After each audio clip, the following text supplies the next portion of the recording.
MCD के चुनाव खत्म हुए हैं, आगे विधानसभा चुनाव होने हैं। विधानसभा चुनाव की तैयारी बीजेपी ने भी शुरू कर दी है, आम आदमी पार्टी भी काम कर रही है, कहीं ना कहीं कांग्रेस भी काम कर रही है। तो आपकी किस तरह की तैयारी है? देखिए, विधानसभा के चुनाव होने वाले हैं, ऐसा आपको किसने बोल दिया? विधानसभा के चुनाव दिल्ली में हिसाब के अनुसार 2020 में हैं।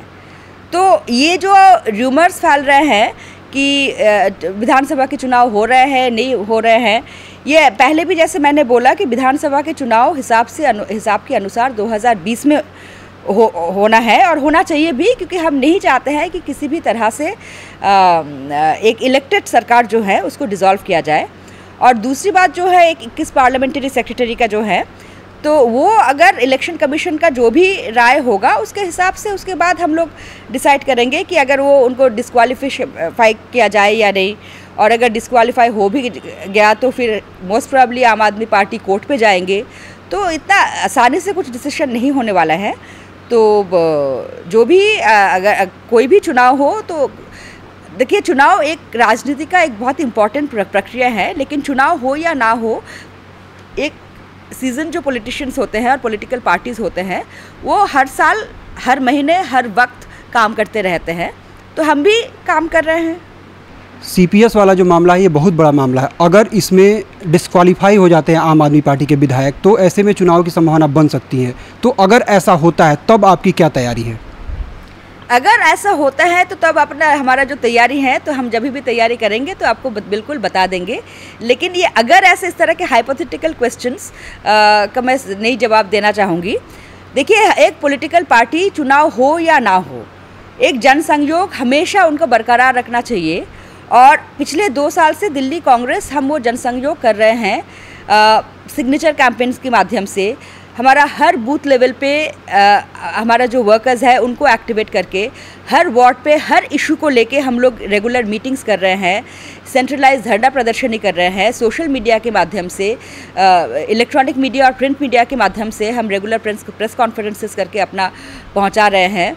और इसी तरह से हम अपना काम कर रहे हैं और इसी तरह से हम करते रहेंगे।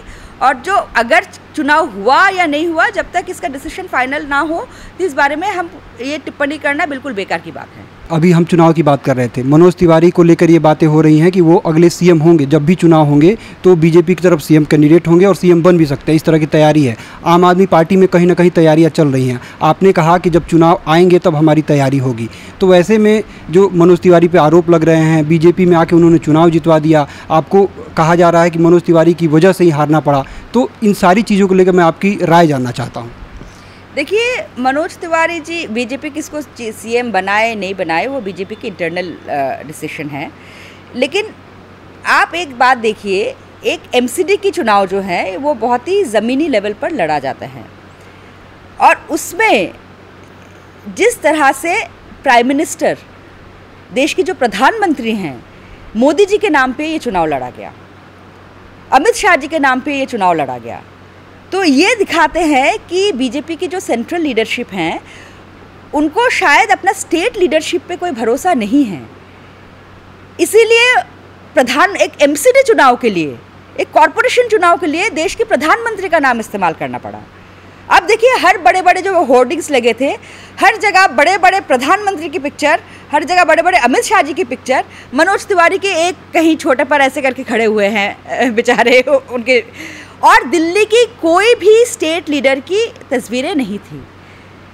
तो अजीब बात यही है कि अगर मनोज तिवारी का ऊपर, दिल्ली की स्टेट लीडरशिप के ऊपर अगर इतने भरोसा सेंट्रल लीडरशिप पे होते, तो एक एमसीडी चुनाव के लिए उनको प्रधानमंत्री जी का नाम क्यों इस्तेमाल करना पड़ा? महिलाओं पर अत्याचार के जो मामले हैं दिल्ली में रुक नहीं रहे हैं। कई मामले अभी भी सामने आ रहे हैं, कल भी आए, परसों भी, अभी 2 दिन पहले रेप का एक मामला सामने आया है। क्या कहती हैं आप? ये बहुत ही एक गंभीर स्थिति है, गंभीर समस्या है। और दिल्ली में लगातार हम देखते आ रहे हैं कि जिस तरह से, अगर आप एनसीआरबी का रिपोर्ट्स भी ले लो, लेटेस्ट एनसीआरबी का रिपोर्ट के अनुसार दिल्ली को एक रेप कैपिटल बताया जा रहे हैं कि सारे जो हमारे सिटीज़ हैं, जितने भी शहर हैं, बड़े बड़े शहर हैं, उसमें दिल्ली में महिलाओं के प्रति अत्याचार की संख्या सबसे ज़्यादा है। हैरानी की बात यह है कि प्रधानमंत्री जी स्मार्ट सिटीज़ की बात करते हैं कि इंडिया में स्मार्ट सिटीज़ बनाएंगे, लेकिन सेफ सिटीज़ की बात नहीं कर रहे हैं। और ख़ासकर दिल्ली, जहाँ हिंदुस्तान की कैपिटल हैं, राजधानी हैं, तो ये प्रधानमंत्री जी को से हम गुजारिश करेंगे, प्रधानमंत्री जी आप स्मार्ट सिटीज़ छोड़ दीजिए, लेकिन कम से कम हिंदुस्तान को एक सेफ सुरक्षित राजधानी तो पहले दीजिए। जिस तरह से हम अभी हरियाणा में हमने देखा कितना विभत्स एक रेप की घटना हुई, जिस तरह से निर्भया का हुआ था। अब हरियाणा में बीजेपी की सरकार है, प्रधानमंत्री जी बोलते हैं बेटी बचाओ बेटी पढ़ाओ, और उन्हीं की पार्टी की जो चीफ मिनिस्टर हैं उनकी अंडर इस तरह की घटना घट रही है। और इससे पहले भी हमने देखा कि हरियाणा में लड़की लोग स्कूल नहीं जा पा रहे हैं क्योंकि लॉ एंड ऑर्डर सिचुएशन ठीक नहीं है। तो हम ये जानना चाहेंगे कि एक तरफ से तो प्रधानमंत्री जी बोल रहे हैं बेटी बचाओ बेटी पढ़ाओ, लेकिन उन्हीं की जो सरकार है, जो स्टेट सरकार है हरियाणा जैसे जगह में, और अभी गुड़गांव में भी जो इतने बढ़िया इतने घटिया रेप केस हुआ है, तब उन्हीं की सरकार, उन्हीं की मुख्यमंत्री बेटी बचाओ बेटी पढ़ाओ को ठीक तरह से सफल नहीं कर पा रहे हैं। तो प्रधानमंत्री जी से यही गुजारिश है कि वो अपने घर में भी ज़रा नज़र डालें, और ये महिलाओं की सुरक्षा जो है, अभी 21वां शताब्दी में हैं हम।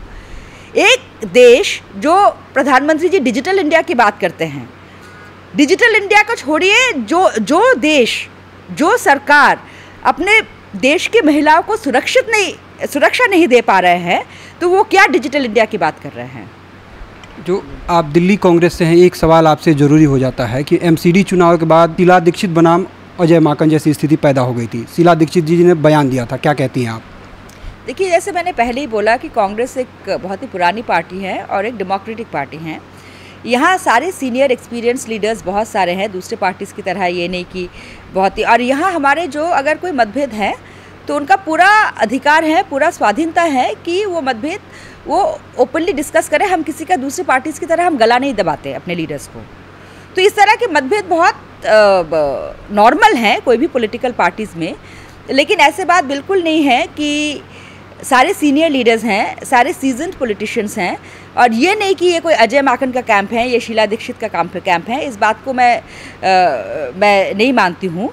और एमसीडी चुनाव से पहले भी हमारे जो सारे स्टार कैंपेनर्स थे, जिनमें शीला दीक्षित जी की भी नाम थी, तो ये सारे स्टार कैंपेनर्स का लिस्ट सारे कैंडिडेट्स का पास भेजा गया, और ये कैंडिडेट जिनको बुलाए सारे जगह लोग जाके कैंपेन किया, सारे हमारे लीडर्स। जो मैं फाइनल कमेंट चाहूँगा कि आम आदमी पार्टी में जो हो रहा है, जिस तरह की बातें सामने आ रही हैं, कपिल मिश्रा, अरविंद केजरीवाल, कई तरह की चीज़ें, कई तरह के डेवलपमेंट्स हैं, इससे कांग्रेस को क्या फ़ायदा होने वाला है, क्या नुकसान होने वाला है? कांग्रेस इसको किस नज़रिए से देखती है? देखिए, हम एक पॉलिटिकल पार्टी हैं, तो अगर दूसरे पॉलिटिकल पार्टीज़ में अगर इस तरह की मतलब बिल्कुल, और जो पॉलिटिकल पार्टी जो 2 साल के अंदर बिल्कुल कोलैप्स कर गए हैं, तो इसमें तो डेफिनेटली दूसरे पॉलिटिकल पार्टीज़ को फ़ायदा तो होता ही है। लेकिन साथ साथ हम ये भी हमें दुख है कि एक पॉलिटिकल पार्टी जो कि बहुत ही हाई मॉरल ग्राउंड्स पर एक प्रिंसिपल के साथ बनाया गया था, 3.5 साल में, ये 4.5 साल में 2012 की नवंबर में आम आदमी पार्टी का फॉर्मेशन हुआ था। और मैं खुद ये पर्सनली इस बात को मैं बोलना चाहूँगी, ये मैं शर्मिष्ठा के हिसाब से बोल रही हूँ, दिल्ली कांग्रेस की प्रवक्ता का हिसाब से नहीं बोल रही हूँ। और पहले भी मैंने ओपनली इस बात को बोला है कि आम आदमी पार्टी जब फॉर्म किया गया था, दूसरों की तरह, पूरा इंडिया की तरह मैं भी बहुत ही इंस्पायर्ड हुई थी, लेकिन तब मेरी पॉलिटिक्स में कोई दिलचस्पी था नहीं, इसलिए मैंने ज्वाइन नहीं किया। अगर हो सकता है कि अगर पॉलिटिक्स में मेरा कोई दिलचस्पी होती तो मैं शायद आम आदमी पार्टी ज्वाइन करती। लेकिन शुरू से एक बात मुझे जो बिल्कुल अच्छा नहीं लगा, और जो कि अन्ना हज़ारे जी का मूवमेंट का टाइम से भी लग रहा था, कि ये माई वे और हाईवे, कि हम ही जो बोल रहे हैं बस खाली यही सही है, बाकी सब गलत है, ये एटीट्यूड इंडिया की डेमोक्रेसी में नहीं चल सकते हैं। क्योंकि हिंदुस्तान एक ऐसा, आप किसी घर में भी देख लीजिए, घर में भी अगर कोई एक सदस्य बोले कि बस बिल्कुल मैं जो बोल रही हूँ, बाकी मैं ही ठीक हूँ, बाकी सब गलत है, ये बात तो सही नहीं है ना। तो हमारा ये सबसे ज़रूरी है, पॉलिटिकल पार्टी हो या कोई हम एक इंडिविजुअल भी हो, सबको साथ लेके चले। तो लेकिन अरविंद केजरीवाल जी की ये जो घमंड, जो मैं सही हूँ बाकी सब गलत है, मैं सच्चा हूँ बाकी सब झूठ हैं, ये जो घमंड है, दैट इसी घमंड में शायद आम आदमी पार्टी की जो डाउनफॉल हुआ है उसका कहीं इसका जो सीड है, जो इसका ये कहीं छुपा हुआ था। और हमने देखा कि किस तरह से मतलब एक जो मूवमेंट थी, एक पॉलिटिकल पार्टी थी जो बहुत ही इतनी भारी बहुमत से जीत के आए, अनप्रेसिडेंटेड मैंडेट से जीत के आए, कि किस तरह से कोलैप्स कर रहे हैं, किस तरह से कोलैप्स कर रहे हैं। तो केजरीवाल जी को ये जवाब देना जनता को बहुत ज़रूरी है कि ऐसे क्यों हुए हैं, और जनता का साथ उन्होंने एक तरह से विश्वासघात किया है, क्योंकि जनता ने उनको एक दूसरी तरह की पॉलिटिक्स, एक गुड गवर्नेंस के लिए उनको एक बहुत ही ज़बरदस्त मौका दिया था। केजरीवाल जी ये मौका बहुत ही बुरी तरह से गंवा दी, और उनकी जो एम्बिशन है कि उनको लगा कि पॉलिटिकल पार्टी फॉर्म करने के बाद साढ़े चार साल में अगर मैं दिल्ली की मुख्यमंत्री बन सकती हूँ, तो हो सकता है 7-8 साल में मैं देश की प्रधानमंत्री बन जाऊँ। तो जिस तरह से केजरीवाल जी, मुझे याद है 2015 में जब उन्होंने ओथ लिया था रामलीला ग्राउंड में, उन्होंने ऑन रिकॉर्ड उन्होंने कहा कि दिल्ली को छोड़ के हम कहीं नहीं जा रहे हैं, दिल्ली की जो एडमिनिस्ट्रेशन है, दिल्ली की गवर्नेंस है, वो हमारी प्रायोरिटी हैं। लेकिन जिस तरह से वो कभी चुनाव में, कभी पंजाब के चुनाव में, कभी गोवा के चुनाव में, कभी गुजरात के चुनाव में, कभी राजस्थान के चुनाव में अपना प्रिपरेशन, अपने सारे सीनियर लीडर्स को भेजते रहे, खुद एक एब्सेंटी चीफ मिनिस्टर रहे, तो यही दर्शाते हैं कि दिल्ली की एडमिनिस्ट्रेशन के ऊपर उनकी कोई नज़र नहीं है, कोई परवाह नहीं है। दिल्ली को बस खाली वो एक स्टेपिंग स्टोन, अपने एम्बिशन फुलफिल करने का एक स्टेपिंग स्टोन के हिसाब से इस्तेमाल किया है। तो दिल्ली की जनता को ये जवाब देना उनको बहुत ज़रूरी है कि दिल्ली की जनता का साथ इतनी ज़बरदस्त धोखाधड़ी क्यों करी। अंतिम सवाल है मेरा, सवाल ये है कि दिल्ली कांग्रेस की नेक्स्ट प्लानिंग क्या है, फ्यूचर प्लानिंग क्या है? दिल्ली कांग्रेस, हमारा एक दिन भी हमें छुट्टी नहीं मिला, मैं ये बता सकती हूँ, क्योंकि जब से एमसीडी इलेक्शन ख़त्म हुआ है, हम दूसरे, जैसे अभी हम एक सिग्नेचर कैंपेन चला रहे हैं कि केजरीवाल जी रेजिग्नेशन करें, उसको डिमांड लेके हमारा अभी मेंबरशिप ड्राइव हम फिर से शुरू कर रहे हैं। और इसी तरह से हर इशू को लेके हम जो जैसे धरना प्रदर्शनी हो या जैसे सिग्नेचर कैंपेन हो, दिल्ली कांग्रेस अपना काम करती रहेगी। और मैं आपको एक बात बताना चाहूँगी कि देखिए 2 साल पहले 2015 में Delhi Congress almost wipe out हो गए, बस खाली हमें 9% वोट मिला। लेकिन इस पिछले 2 साल में हम 9% से अभी 22% पे पहुँचे हैं। ये कोई भी जो पॉलिटिकल पार्टी हैं, कोई भी सीनियर सीजन पॉलिटिकल लीडर्स हैं, सभी इस बात को मानते हैं कि दिल्ली में जो कांग्रेस की लॉस्ट ग्राउंड है, उसको दिल्ली कांग्रेस बहुत जल्दी रिकवर कर रहे हैं, बहुत ही अच्छी तरह से रिकवर कर रहे हैं। तो इसी प्रोसेस में हम जारी रहेंगे, हम अपना काम करते रहेंगे, और अगले चुनाव जो भी होगा उसमें हम बहुत ही अच्छा करेंगे। तो ये थी शर्मिष्ठा मुखर्जी, जिनका कहना है कि कांग्रेस की किस्मत भी पलटेगी, एक बार फिर वो समय आएगा जब पूरे देश में कांग्रेस का राज होगा।